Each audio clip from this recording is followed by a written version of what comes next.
After I met Randy and Fenton, we wanted to work together, so we went to work on an album I have called it's called RuPaul is Star Booty, and it's on Dick Richards' label called Fun Tone.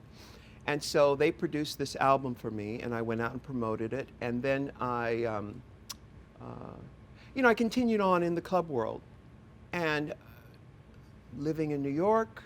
We were always friends. We would always say, hey, because they were in a band called the Fabulous Pop-Tarts. So we were always in communique and in the club world here in New York. So then I had been crowned, in '89, I was crowned the Queen of Manhattan, and which was a huge honor. And when that ended in 1990, I had this feeling that it was time for me to leave the club world. So I went to Randy and Fenton and said, you know what, I've got to stop the partying, and I've got to get serious about my career above 14th Street.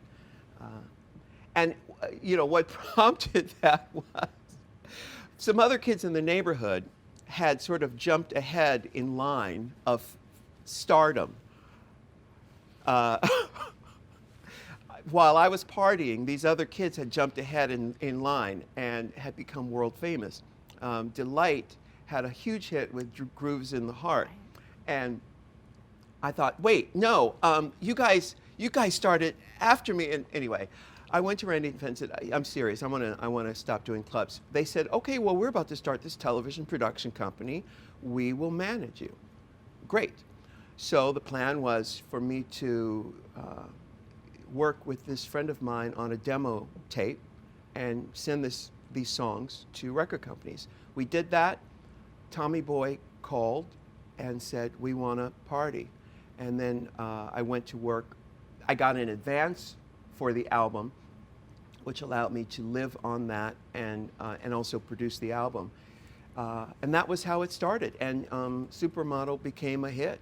And so I didn't have to go-go dance anymore for money. Arsenio really, he really was my breakthrough. That's when the whole world got to see me. Now, the video for Supermodel did show on MTV at certain times. It wasn't in heavy rotation, but people knew of it. Also because in clubs, nightclubs around the world would get these compilations with videos on them, and that video became very popular on these compilation discs that they would send out to nightclubs. But Arsenio was the real breakthrough. My mother was on her deathbed, literally, when she got to see my interview on MTV with Kurt Loder. I think it was Kurt Loder was presenting this thing I had done. And it was the first time my mother had real evidence that her prophecy had really started to become true, had come true. Wow. Yeah. That is amazing. Yeah. And she actually, she saw that. That was probably in February of '93. And then she passed away in April of '93.